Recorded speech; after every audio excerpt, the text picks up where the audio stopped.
ebya Kapitaani Edward Sempijja abadde omukuumi wa Ssaabasajja Kabaka nga wetuwogerera bino ebigere yabinyise dda mu nsuwa n'amalamu omusubi amagye googedde ebimu ku bibonerezo ebiyinza omuweebwa singa aba akwatiddwa byongedde okubeera nga byonooneka mu ngeri y'emu gye buvuddeko emabega kaawo nabategeeza ku Yesu w'e Kenya gwe baagamba okubeera nga bamuwanika ku musaalaba n'adduka ku poliisi ne yeekubira enduulu ne wano mu Uganda ebyempunanga ebitaggwayo wuno Yesu awuniikiriza kooti byonna ngenda kubeera nga mbikutuusaako osobole okubeera ng'obitegeera ensonga y'emisolo bannayuganda mwesibe bbiri Parliament olunaku olwajjo yayisizza emisolo emikakali byonna tugenda kubeera nga tubitunuulira muganda wange tusobole okubeera ng'oboolyawo twongera okumanya eggwanga lyaffe n'abatukulembera wa gye batutwala mu ngeri y'emu munnayuganda munnange njagala okubeera nga nkutuusako Honorable Sseggona n'ensonga ez'enjawulo zannyonnyola ku bintu ebigenda maaso mu ggwanga byonna ngenda kubeera nga mbikutuusaako ate amawanga ag'abakyeruppe gongedde okubeera nga gajja wano mu Africa okugula ettaka lyaffe nsonga ki byonna tugenda kubeera nga tubitunuulira baganda baffe bangi bakyabonaabonera mu mawanga g'Abawarabu era nga beetaaga obuyambi tugenda bitunuulira mbaanirizaako buli omu gy'asinzira okuba nga atugoberera abali mu bitundu by'ensi ebyenjawulo omukutu oli ku DPTV Uganda and of course yenze Sajime abeerawo okuba nga mbatuusako ebintu ebyenjawulo njagala kubeera nga ntandikirawo n'akatambi ka mwana muwala ono wabula nja kusaba wa video yaffe like buli wa video yaffe like kigiyamba okudduka emisinde gya yiriyiri netuuka ku muntu omulala ate gwatannaba kubeera ng'osubscribinga nkusaba genda maaso n'okubeera ng'osubscribinga katulaba akatambi kano then tuveeyo saba buyambi nze Nasolo Esther nayitira ku kampuni ya KHM International Consultants okujja Saudi nentuukira mu kampuni ya World Ambassador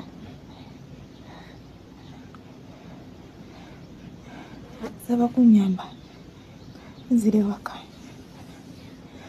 ndi mulwadde abasawo beno bagamba siri mulwadde naye ndi mulwadde ulira nzigwawo sissawo bulungi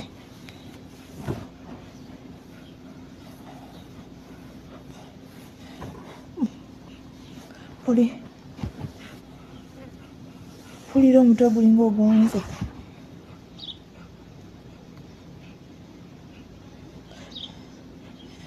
ositayagala kungulira tiketi ambuzaabuza aba ofisi mbagamba bamulemereko naye babuza ekimu ajja kugulira naye mpulira obulamu bugenda saba ku buyambi nze Nasolo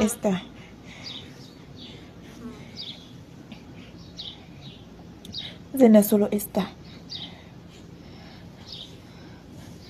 inamba yange eri 07 05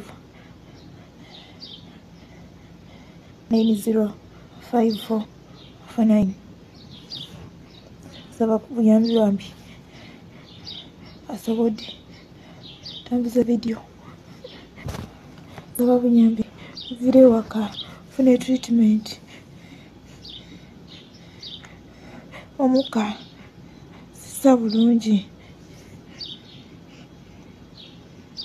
okay ako ke katambi tukubira omulanga eri buli omu amanyi famire y'omwana ono oba omukyalo ono naawe asobola okumuyambako obuyambi bwe bwetaagisa muyambeko okusobola okubeera nga naye afuna obulamu oba olyawo obulungi obwegombesa njagala kubeera ng'eyo ensonga ngiteeka ebbali mwemba nga ngitadde ebbali njagala kubeera nga nkutwalako mu nsonga endala weebale nnyo okutuuliriza n'okutugoberera kakati omukulembeze w'eggwanga lino General Yoweri Kaguta Museveni tutegedde nti atabuseemukko Jeno Museveni enswere tutegeeza nti wabadde meeting era mwe yatabukidde n'abaako ne orders zagenze dda maaso n'okuba nti yayisizza Minisita w'ensonga z'omunda mu ggwanga General Kahinda Utafiire ategeezezza nga mu kaseera kano bamaze okufuna ekiragiro okuva eri omukulembeze w'eggwanga. General Museveni yaragidde dda Minisita General Kahinda Utafiire agende maaso n'okuba nti anoonyereza kuba ofiisa ba poliisi y'eggwanga lino ne bannayuganda abalala okusinga bannabyabufuzi abalemedde ku muze gw'okukusa abantu n'abalemedde ku muze ogw'okufuna obubuddamu nga beerimbise nti baatulugunyizibwa okuva mu gavumenti. Kati biwulire bulungi obitegeera enswera byereese. Ensonda ezeesigika tuwuliriza zitegeezezza nti Pulezidenti Yoweri Kaguta Museveni bagenze maaso n'okuba nti bamubriefinze nti waliwo abantu abawerako ulisooka owulire wano. Pulezidenti Museveni nti yakitegedde nti waliwo abantu abawerako abakolagana ne poliisi ey'eggwanga lino. Abantu bano nti bakolagana ne poliisi ne bafeekinga okubakwata. Olinga tebamukutte ne n'agamba munkwate bambi munkwatemu munkwate ng'ateesezza nabo n'agamba poliisi nti omanyi kyoba okola nkwata. Kati ne bateesera ne poliisi tebakoma bukomi ku bakwata bambi bw'omala okunkwata nyambula. Wulira enswera byereese. Pulezidenti bamugambye nti eriyo abantu abakolagana ne poliisi nebakwata naye nga bapanze kipange, poliisi nebambula nga ddiiru, poliisi nebateeka ku mpingu stiiru nga ddiiru, poliisi nebateeka mu kamotoka ako ke muyita akabeesige era nga ddiiru. Kati nti bwe mala bateeka munda oba process yonna n'ebifaananyi bibeera bikaaba bamukuba ekifaananyi nga bamukwata, ne bamukuba ekifaananyi nga bamwambula, ne bamukuba ekifaananyi nga bamutaddeko empingu. Bw'atuuka munda mu kamotoka ka poliisi era ne bamukuba ebifaananyi n'okaaba n'akaaba ne bakwata ka vidiyo nga musajja wattu ba mukazi wattu akaaba naye nga ddiiru ng'osaga n'eggwanga lino lirimu abagezi nga ddiiru ng'erimu erimu poliisi n'abantu bannabyabufuzi. Kaakati nti ebyo byonna bikolebwa abantu bano nga bagezaako okufuna obubuddamu ebweru w'eggwanga era nti nga baagala babijjise gavumenti nti kyetukola nkokobaana nti mula baba bankwata nti batwala ebifaananyi bino ebweru w'eggwanga oba ku embasizi za gavumenti ez'enjawulo ne babiteekayo ne balumiriza gavumenti okubawamba nga beetaaga bubuddamu. Kati nti abasirikale ba poliisi babawaayo kintu kidoogo ne babakwata ne bakola ebyo byonna wakati mu kulimba. Era nti babawa ne bondi papers eziraga nti baweereddwa bondi. Ne balaga nti bakyayina emisango olwo bano ne bagenda bambi ne beefunira obubuddamu mu nsi z'abakyerupe. Nti kibaddewo nnyo. Bannabyabufuzi bano abalumiriziddwa nti beebo abamu nga bali ku ludda luvuganya gavumenti. Timwami Museveni bakimugambye n'agamba nga poliisi ekola kinti nga poliisi ebimanyiiko nebakwata naye ng'ekibakwasizza. Pulezidenti Yoweri Kaguta Museveni era nti bamubriefinze ne bamugamba nti ng'oggyeko ekyo ne mu gavumenti nyini gy'okulembera kati kiri kikolebwa bannabyabufuzi abamu ku ludda oluvuganya gavumenti nga baagala okufuna obubuddamu ebweru w'eggwanga nti naye ate ne mu gavumenti gy'olimu yennyini gy'okulembera mulimu abantu ab'oku lusegere mu kaseera kano abagufudde omugano okulabika nti bakukusa abantu ne babatwala ebweru w'eggwanga abamu nga bali ne mu organ transplant nga omulimu gwe balimu bakulu mu gavumenti naye omulimu gwe balimu gwakulaba nga batunda ebitundu by'abantu eby'omunda ensigo bibumba mitima n'ebirala nti abo nabo bali mu gavumenti okusinga nti bo bano bali mu gavumenti gy'okulembera nti bali abasinga okusaba obubuddamu bali eri mu ludda oluvuganya gavumenti naye kakati bano abalina omuze gw'okukusa abantu ne babatwala ne batandika okutunda ensigo zaabwe abo bo bali mu gavumenti gy'okulembera. kakati mu kaseera kano tutegedde nti General Yoweri Kaguta Museveni nga musunguwavu okamala nti omwaka nga mulambo oguyise abadde agezaako okulabika nti alongoosa ekifaananyi kya gavumenti wano n'ebweru w'eggwanga ng'ayina n'abantu babadde asindika okwogerezeganya n'abazungu nti bw'awulira ebintu nga bino akambuwala okukamala era yakambuwadde nnyo n'alagira minisita General Kahindo Tafiire wa nsonga z'omunda mu ggwanga abeeko okunoonyereza labe bakulu ki mu gavumenti abali mu muze guno ogw'okulaba nti basuubula bannayuganda ne babatwala ebweru w'eggwanga naye nga bizinesi gye balimu yakugula nsigo internal organs ebitundu by'abantu eby'omunda ne babitunda ku nsimbi empitirivu ddala kati bano nti bali munda mu gavumenti gyakulembera kati yagambye nti njagala muba bategeere baani abo amawanga okuli United States of America okuli Canada UK n'amawanga amalala ga Bulaaya tutegedde nti ebitundu bino gye bigenda maaso n'okuba nti bitundibwa eby'abantu kakati no minisita Otafiire agamba nti mu kaseera kano batandise okunoonyereza okusinga kusinze kubeera kubakulu mu gavumenti benkugambye nti bano balumirizibwa okutunda ebitundu by'abantu eby'omunda eby'omubiri nga bali mu gavumenti wennyini gye bakulembera mwe basinziira ng'ate era okunoonyereza kugenda kusimba nnyesera ku basirikale aba poliisi nti abakolaga ne bannabyabufuzi ne bakuduvuganya gavumenti ne babakwata naye nga bye babakutte si bya ddala ng'ekiruubirirwa kyabwe bano okufuna bubudamu kwekuba bifaananyi nti bambi nkwata bambi nyambula bambi nsiba emikono nzeeri ngende nkutula eddiiru bwe badde bigenda mu maaso n'okulabika nti bitambula nti omukulu yatabuse dda agamba nti agala kumbijjisa bweru wa ggwanga kale okunoonyereza kwatandise dda ku bapoliisi abakola kino ne ku bakulu mu gavumenti kukusa abantu tukanya njagala okutegeeza nti kijjidde mu kaseera nga waliwo omukulu gwe bayita Sulaiman Kidandala okuva ku ludda oluvuganya gavumenti ensonda ezeesigika zigamba nti ono baamukwatira munda mu ggwanga erya South Korea gyagambibwa okuba nti yasangibwa ng'aliko abantu bye yali akukusizza ng'abatutte munda mu ggwanga erya South Korea omukulu ono ali mu nkomyo era nti singa gumusinga bagenda kumusiba emyaka 15 Sulaiman Kidandala yaliko omumyuka wa Lord Mayor mu kibuga Kampala kati nno nti gavumenti esirukiddemu okulaba nti kino kigenda maaso n'okuba nti kikoma akaseera kano naye ng'embeera bwetu bwetambula abantu beekubya ebifaananyi nga banoonya obubuddamu banoonya ettooke ebweru w'eggwanga mu kaseera kano ate nti ekisinza okukanga mwami Museveni kwe kuba nti abakulu bano bakulagana ne poliisi yennyini ey'eggwanga.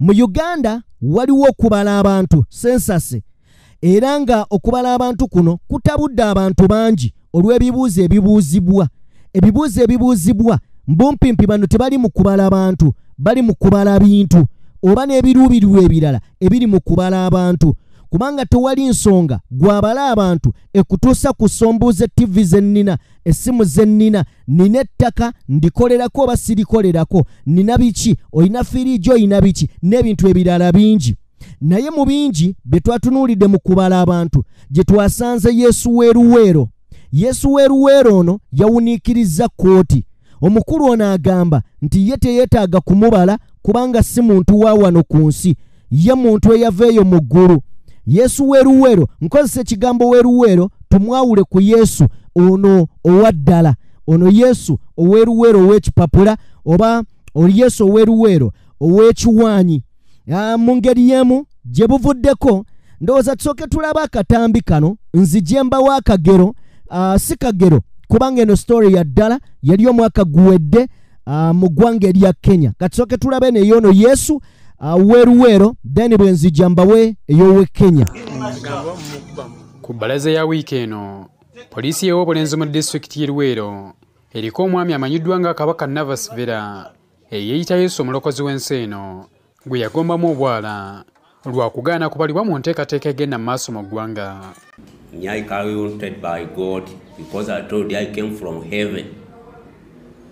I'm not a member for this world.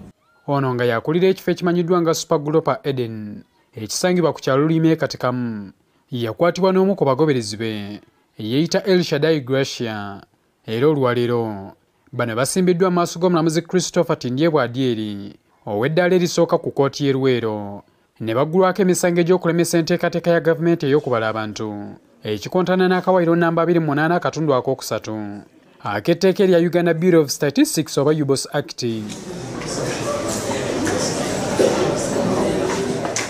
Ng'ali mu maaso g'omulamuzi Navas Vera kale katumuyite Yesu nga bw'ayagala asoose kujeema okujja enkofiira ku mutwe ng'omulamuzi amulagidde okutuusa omuserikale w'amakomera lwagimusseeku lwa mpaka.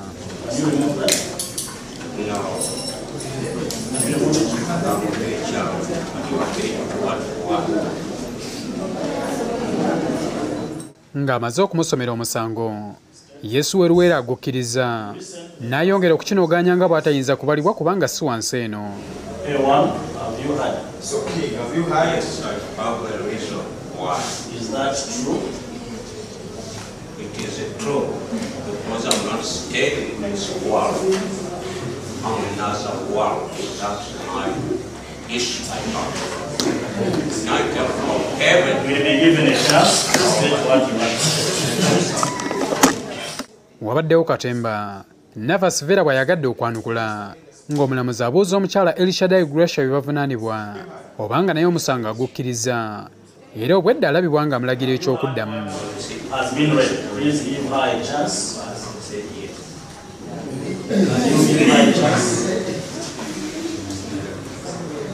You are standing alone, she's standing alone. I don't have what is Can you listen? You are standing alone, she's standing alone.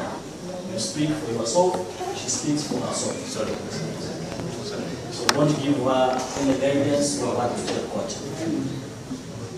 Nga bombi bamaze okukkiriza omusango oludda oluwabi lutegeezezza nga bwe lubadde terunamaliriza fayiro zaabwe bw'atyo omulamuzi kwe kubategeeza ng'ekyokukkiriza omusango bwe kibaggyeko olukusala okweyimirirwa kwe kubasindika kwa limanda okutuusa nga 29 omwezi guno. When you plead guilty to a charge, you lose the chance to apply for bail or be granted bail because you are no longer regarded innocent having accepted the offense. For that reason, you are hereby mandated the 29th of May for brief facts.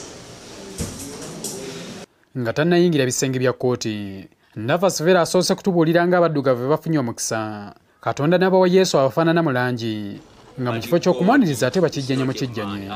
But this is a chance for the black people to welcome me or to kill me as they plan for me to kill. But God, black people, you have a chance because others they are calling you that you are monkey. So it is the first person has got a chance for God to produce you for your country. Ono awadde n'ekyokulabirako eky'e Nazaaleesi Yesu Kristo waddala gye yazaalibwa abantu ne bamuvunnamira ng'agamba nti ne ku ye baali badde bakola kye kimu. The country, another country, they lower down. I wondered so much. Nazareth, that's why they wondered. They used to wear at the Nazareth. And they asked the Nazareth, there is something better can come from there. Ono si ye muntu asoose okweyita Yesu mu kitundu ky'e Luweero. Kinajjukirwa nti waliwo omwami omulala Solomon Ssemakula eyasooka okukwatibwa poliisi y'ekiwoko mu disitulikiti y'e Nakaseke mu mwaka gwa 2016 n'addamu okukwatibwa poliisi y'obulenzi mu disitulikiti y'e Luweero mu 2019 ng'alimbalimba abantu nti ye Yesu mwene. Kyokka ono kati mpawo amanyimayitire ge. Okay, yoyo musajja mukulu. Kale nno zeddiini ze tuyingira. Eyo bw'ogisanga ng'ekutte era agirimu akukakasa nti Yesu eno gy'ategeera era Mukama eno gye yateekawo naye nga naye abuzaabuzizza abantu. Naye kale kambawe ka story kano. Omwaka guwedde waliwo omusajja e Kenya naye yeeyita Yesu. Omusajja ono yategeeza abantu nti Yesu yafa n'akomererwa ku musaalaba era n'azuukira. Kakati abagoberezi ne bamugamba, Yesu tugenda kulinda tukukomerere ku lunaku luli olw'omusaalaba. Waliwo olunaku lw'okutambuza omusaalaba. Yesu n'agamba ye tewali buzibu, abantu ne beesunga era baakeera nnyo olunaku bwe balina omukomerera bagamba Yesu Yesu yalaba abantu bali serious nadduka ku poliisi ne yeekubira enduulu n'agamba mubeere serious. Yesu nze nabagamba sikomererwa lunaku ono lwe bamukomererako. Yagamba poliisi nti abantu baagala kunkomerera niye olw'okwekaza era yabagamba ennaku z'omwezi zaali mmeka ze bamukomerera ne bamugamba tetufaayo wadde gw'ogambye si luno naye n'olwo lw'otugambye tujja kutuuka era tujja kukukomerera. Yesu yadduka emisinde Yesu yeekubira enduulu ku poliisi n'agamba bano bakambwe Yesu kyaki yagibalekera abantu e Kenya n'anyama misinde oba yali mu kanzu eyamulabisa ng'ayita mu kkubo n'akakanzu oba yali mu lugabira nti Yesu yayambalanga lugabira. Alanaye abasajja abatondawo eddiini mulina engeri gye mutukutte ku mutwe banaye ne mutufuulira ddala abadongo. Naye kale njagala kubeera ng'eyo ensonga ngiwummuza ebbali. Ensonga gye njagala okubeera nga nkutwala kampuliriza.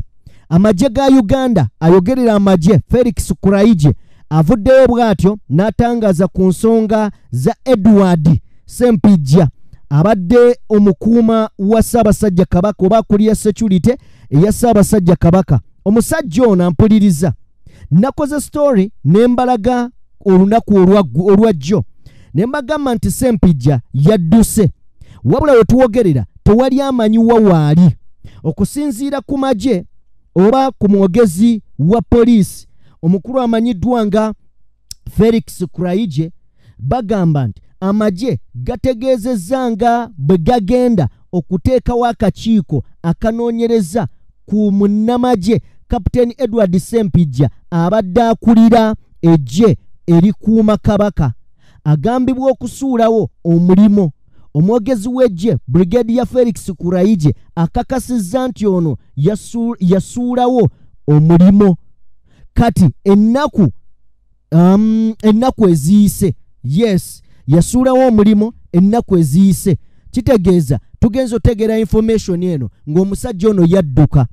Kakati amagye go gagamba nti bagenda kumuwa ennaku ze bagenda omuwa singa ziggwako ajja kufuuka yalwaki mbyogera. Kankuwe Felix Kuraije asooka kuwe emboozi eno bwe tuvaayo twolekere ebigambo ebirala. Naye ng'ekyo tunakikola kati tutuma abasobola okutuukirira abatuukirira gy'ova oba olwo tukusuubira okubeera bakutegeeze bwe zinaabera ennaku 23 ng'olwo tumubala away without official leave, what you hear AWOL. Kati awo bwe tumala okutuma message ya AWOL tuteekawo board of inquiry. Office ono lwaki yabula, ddala yabula oba yabuzibwawo? Kuba tulina n'okuba tuga nti yabuze naye nga yabuzibwawo.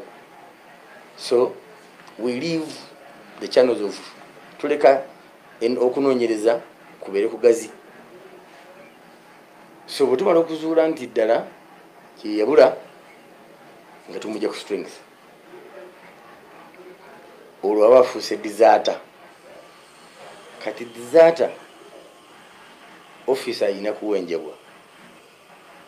Namba 2, bw'otumibwa omulimu ogw'enjawulo special duties nga Ssempijja gwabaddeko Kapiteeni Ssempijja, ate oyinawo obuvunaanyizibwa bwa nkizo nti one wakwasa obuvunaanyizibwa obw'enjawulo special duties. Ekyokubiri gwe otukiikirira kye twakutuma. So obuvunaanyizibwa obwo obusuddewo aidha bulagajjavu oba bulabe. Namba 2, otuswazizza ng'eggye nti gye twakutuma ate omulimu gusuddewo n'odduka oba n'ogenda. Ekisooka kobula akuddiira atakinga position okutuusa we bateekawo omulala. So tetuleka buva kyo. Okay, oyo ye Felix Kuraije, ye Felix Kuraije. Then njagala wano wetuba tutunuulire ennyo era wano wenjagala ompandiikire wansi mu comment section ombuulire baganda bange Ssaabasajja Kabaka ng'ebibuuzo bingi ebimuliko ne batugamba nti agenze Namibia naye nga babadde batugamba ali bweru wa ggwanga, ne batugamba nti abasawo ebweru w'eggwanga bamusindisa awummulemu n'akomawo e Uganda n'amalawo olunaku lumu n'agenda e Namibia, nga bannayuganda bali mu kwebuuza ekifaananyi ekitafaananika ne kivaayo. Kaakati mu kaseera mpawo kaaga ne batugamba ate omukuumi wa Ssaabasajja eyali akulira security ate yadduka dda yagenda. Abaffe kiki ekigenda mu maaso mu Bwakabaka bwa Buganda? Amazima gali nti ndabanga emmengo eyo ewaliyo omuliro ogwakirayo, ndabanga emmengo ewali ebintu ebitatambula bulungi, ndabanga emmengo ewatateredde entende, newankubadde abaliyo baagala okutulaga n'otumanyisa n'okututeeka mu ndowooza nti buli kimu kiri bulungi. Nina mukwano gwange yabaddanga kyabadde ngamba kankireke kubanga kiri ku mpologoma ya Buganda, ne kankireke. Njagala kubeera ng'eyo ensonga ngiwummuza ebbali. Bwe mba ngiwummuza ebbali nzikiriza nyingireko munda mu paalamenti y'eggwanga Uganda n'ebigenda maaso mu paalamenti. Ffenna tukimanyi nze naawe nti gavumenti ya Mwami Museveni eri wakati mu kunoonya omusolo mu bulungi ne mu bubi. Kugambye eri mu kunoonya ssente oba omusolo mu bulungi ne mu bubi. Ne mu bubi mwenoonyeza ate eringa ekutte ensawo za Munnayuganda ezifudde bweti, eyagala kubeera ng'oba oliawo ezikola ebitajja. Njagala kutegeeza nti paalamenti olunaku olwaleero evuddeyo n'egenda mu maaso n'okuba ng'eyisa amateeka g'endowooza nti muganda wange tuteekeddwa okwekaabirako. Ebimu ku bye nsobodde okubeera nga ntunuulira, omusolo ogw'exercise duty gukoleddwa mu amendment bill eya 224. Muganda wange omusolo gwongezeddwa era okutuuka ku bitundu 1550. Era liita y'amafuta muganda wange weegendereze. Njagala tusooke tuwulire ensonga zino nga paalamenti bwe zikutteko olunaku oba bwe yazikutteko olunaku olwajjo. Eno ye Uganda. Paalamenti olwaleero esinkanye okukubaganya ebirowoozo ku bbago ly'etteeka ly'omusolo erya Excise Duty Amendment 2024 nga gwa mwaka gw'ebyensimbi ogujja 2024-2025. Ebbago lino liteekawo omusolo ku bintu ng'amafuta, amazzi, mobile money n'ebirala. Honorable members, Gavumenti yaleeta ekiteeso ng'eyagala amafuta g'ettaala oba paraffin gateekebweko omusolo gwa nusu 3 buli lita, kyokka kino ababaka bakigaanye. And since we removed the REA, and REA has failed, electricity has failed to reach to the villages, we are removing kerosene. Omusolo gwe gumu guteeka ennusu 10 ku buli lita ya diesel ne petrol. Kyokka wano ababaka omusolo guno bagezezzaako okuguwakanya. For the first time we say we are not going to increase taxes on fuel. Yes. And see what will happen. I can tell you, the country will not collapse and there will be more income to tax. Increase the tax is the less demand you'll be creating, because ultimately this is having a multiplier effect across the economy. Gye biggweeredde nga guyisiddwa. 3B recommitted as proposed by Honorable Semuju. Those in favor say on the contrary, nay. The nays have it. Ababaka wano basinzidde okutegeeza bannayuganda okwesiba ebbiri kubanga omusolo guno gugenda kuviirako ebbeeyi y'amafuta okulinnya olwo buli kimu era ekikozesebwa mu bulamu obwa bulijjo kirinnye. Susu obungi obo bafudde baddu mu ggwanga lyabwe. Tetugamba nti gavumenti y'NRM babeere bansa bamanye obuzibu bannayuganda bwe balimu, batunulire economy nga bwetambula, bamanye nti covid yakosa abantu, tukyali mu effects za covid nga 19 nga bwe yakosa abantu, business zonna zigudde. Bannayuganda bwe twongera okunyigiriza nga bawa emisolo tekiyamba, twavuwaza abantu ku ssente zigenda mu bantu ab'olubatu. Kyannaku nnyo nti era bamaliriza nga abatono ebirowoozo byaffe babiganye. Actually kuno tubadde n'abatono, tubadde n'abangi. Etteeka liyise era bannayuganda kye tubagamba abali eyo nti embeera gye tugendamu kati si yakwesiba 2, mujja kwesiba ne 10 kubanga ebintu byonna mu ggwanga nga bwe tumanyi nti amafuta ye nnamuzigo okutambulira ebyenfuna. buli mwaka payment asobola okugula amafuta ne bagongera naye balowooze ku bantu be bakiikirira. Waliwo n'ebibuuzo bingi ku mugaso gw'omusolo bannayuganda gwe bawa nga bangi beebuuza ku buweereza obuva mu gavumenti.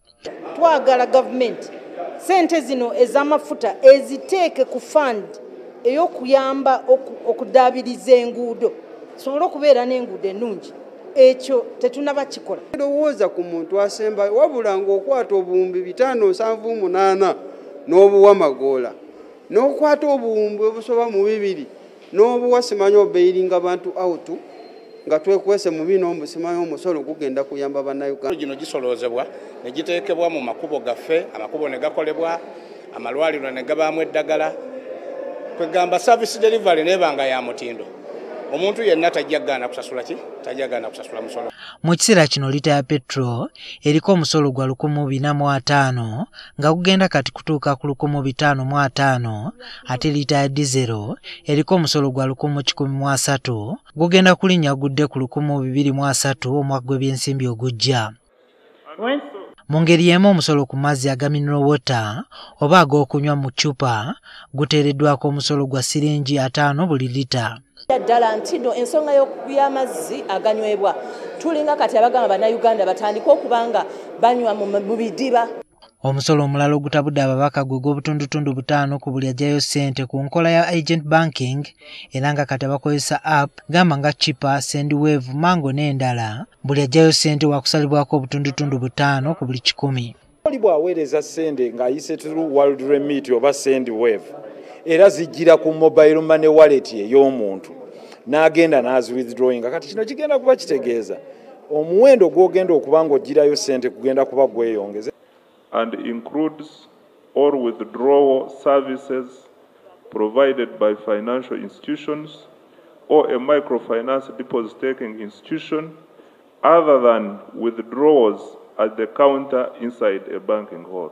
Kisuubirwa nti singa gavumenti eteeka mu nkola etteeka lya excise duty omwaka gw'ebyensimbi ogujja ejja kusobola okusoloza omusolo gwa buwumbi 205. Okay, ekyo kye kiri mu paalamenti y'eggwanga Uganda. Baganda bange kyekiri mu paalamenti era twesabire kubanga mwami Museveni tukkirize anoonya ensimbi z'anoonya taziraba. Amawanga mangi gamumya obuyambi, abakungu be bali mu kuteekebwako envumbo mu mawanga ag'enjawulo. Amawanga agasinga gaganye okuwa mwami Museveni obuyambi. Ensi gye yasembayo okuddukiramu yali Japaani. Ne bamugamba katugira twetegereza. Japaani y'emu ku nsi ezibadde zituwaawaayo ku buyambi, nazo zaatugobye. Kakati tugenda kafiiramu omusajja omusolo agwagala. Tebalina ssente ne bannaye babbi ezimala. Bakozese ku ezo tebatusumbuwa nabo. Njagala kubeera ng'eyo ensonga ngiwummuza ebbali. Bwe mba nga ngitadde ebbali njagala kubeera nga nkutambuza nkutwaleko muganda wange mu nsi nga bw'etambula. Ebintu bingi ebitambula mu nsi era bingi tebitegeerekeka. Njagala kutegeeza nti abasajja abakyeruppe bali wakati mu kubeera ng'ensi eno kontinenti yaffe Africa bagyetaaga. Olw'ebizibu eby'enjawulo ebibatuuseeko, amataba gabakubye, embeera y'ensi ey'enjawulo, kati balinga abaagala okuddukira ewaffe. Akatambi kano njagala tukawa amatu tukawulirize. Bingi bye tunyooma bye tuyisaamu amaaso naye ng'ate bye bintu ebituufu bye tulina okuwulira. Njagala tuwulirize akatambi kano munnayuganda munnange ampuliriza. Bino muyinza obutabifuna ku mawulire gaffe agawano kuba agafa nnyo ku lugambo n'okwebasa abantu naye kamawulire ekigenda mu maaso. Ono omwami yayitibwa Mohammed bin Salman. Ono nga ye Crown Prince wa Saudi Arabia. Okay? Ebigenda maaso mu nsi essaawa eno, omwami ono yaguze ettaka eryenkana obunene bwa United Kingdom oba gye muyita Bungereza naye ng'ettaka lino yaliguze mu Africa. Yaguze mu Zimbabwe ebitundu 5 ku 100, n'agula mu Zambia ebitundu 10 ku 100, n'agula mu Liberia ebitundu 10 ku 100, n'agula mu Tanzania ebitundu 8 ku 100. Okay? Ettaka lino yaguze lyaki? mu nsi tulina ekigenda mu maaso abagagga kye bapublicizinga ekiyitibwa climate change oba okweyongera kwa carbon dioxide mu mpewo. Carbon dioxide avaawa? Factory bwe zeeyongera mu nsi zifulumya omukka kye tuyita greenhouse gases. Atamanyi greenhouse gases kitwale nga wonaaba n'essigiri mu nju. Olukka olwo oluva ku ssigiri lw'otalaba lwe lusinga okubeera dangerous okusinga guno gw'olaba ogufuumuuka. Kati kampani z'abazungu zino olw'okukola ebintu ebingi zoonoonya obutonde mu nsi zaabwe. Kati kye baakoze ne baggulawo kye tuyita carbon credits. Carbon credits kwe kuba ng'ofuna permit ekukkiriza okwonoona obutonde oba okufuumula omukka ogwo mu bbanga. Naye ogenda kunoonya omuntu omulala alina obutonde oba akuumye obutonde mu nsi ye akuyambe okuneutralizinga omukka ogwo. Ffenna tujjukira mu science wa primary nga batugamba nti emiti gisika carbon dioxide okuva mu bbanga lwa nsonga gimukolesa ku photosynthesis oba okukula kwagyo. Kati kye baasazeewo banoonya ensi ezirina ebibira nga baagala okukwata ono waabwe bafumula mu bbanga abeere neutralized n'ono ow'emiti egy'obutonde. Kati kitwale nti oli alina enva yayiyeemu omunnyo mungi, gw'olina amazzi g'asobola okwongerawo omunnyo guli gukkakkane. Okay? Bali mu kwonoona obutonde bafulumya carbon dioxide. Ffe tulina ebibira ebisobola okuneutralizinga oba okunuuna omukka ogwo okuva mu butonde. Kaakati nga mmaze okunnyonnyola ekyo twandigambye abaddugavu tulina ebibira. Katusigaze ebibira byaffe tukuŋŋaanye omukka oguva mu miti tugubaguze, bo bayita carbon permits, tugubaguze.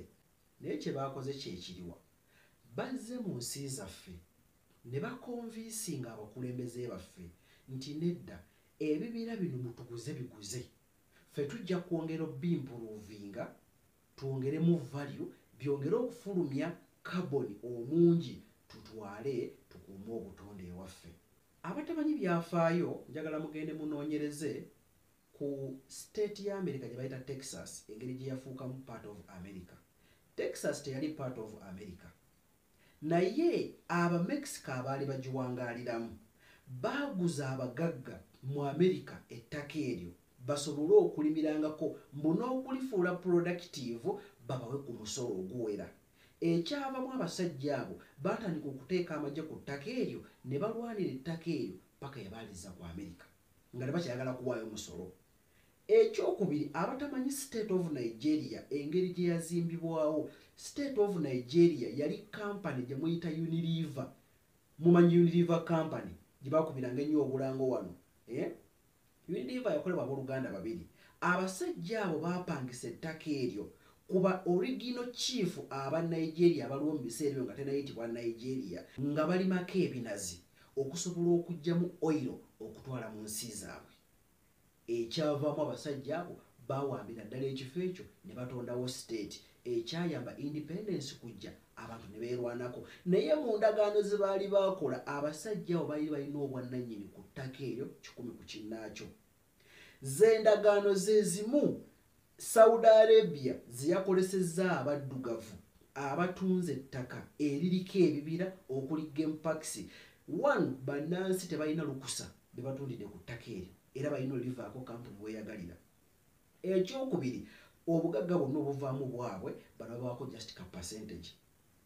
Ekiyinza okuva mu kino bantu bano kutandika kuteekawo rights ku mataka ago ekivaamu ng'ettaka eryo litandika okufuuka independent states oba ensi ezeetongodde.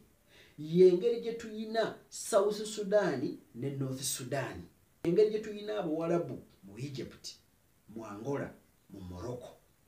Okay? Ebintu bitandika n'abakulembeze kweyagaliza oba kubatiisatiisa ne basayininga endagaano ne bawaayo ettaka eri independent corporations eziva mu nsi ezimu ne zijja nga zisensera ne zifuuka independent states. Okay? Ngezezaako bbalaga olukwe gye baluyita environment, climate change gye boogerako nti climate eyonoonese si yeewaffe yeewaabwe kubanga be baayonoona. Resource gye baagala okuneutralizinga kye baayonoona ewaabwe eri waffe. naye tebayinza gitugulako. Baagala batuguleko ekibira kyonna n'ettaka lyakwo bo beekamuliremu kye baagala bakitwale bataase ewaabwe n'abakulembeze baffe ne bakkiriza. Eno yandiba recolonization of Africa. Bwetyo kampani ya Ibeco, Imperial East Africa British Company, bwe yafuna ettaka mu Africa on behalf of Bungereza. Nekino ki private company kyaba Saudi bwekito kitandise okugula ettaka on behalf of Saudi ne dini bwezito bwezajja. Ahmed bin Ibrahim eyaleeta eddiini wano mu Uganda yajjanga business man under a company representing Saudi Arabia. Naye nga batambuza ddiini. Kati kulumulooza batambuza ki? Nabagamba mu Africa tetulina bakulembeze, tulina ba agent. Okay, kansuubira nti buli kimu okiwulidde. Nali wano ne mbakolera story ne mbagamba nti waliwo program gye nali ndaba ku mukutu gwali gwa BBC ng'omusajja ayogera North Korea bwe yajja n'egula ekizinga ekimu mu Uganda. Ekizinga kino nga bagenda kukolerayo byakulwanyisa. Naye okusinziira ku kizinga North Korea yakigula ng'ekigulidde ddala kyonna completely nga bwe nakuguza ettaka lyange ne nkugamba liiryo ndiguzizza kati liryo bwoya. Ebintu bino bigenda maaso naye ng'abaliraanye gavumenti yagamba abaligula aba North Korea nti mubagambenga nti wano tukoleyo projekiti za gavumenti kyokka nga lyatundibwa.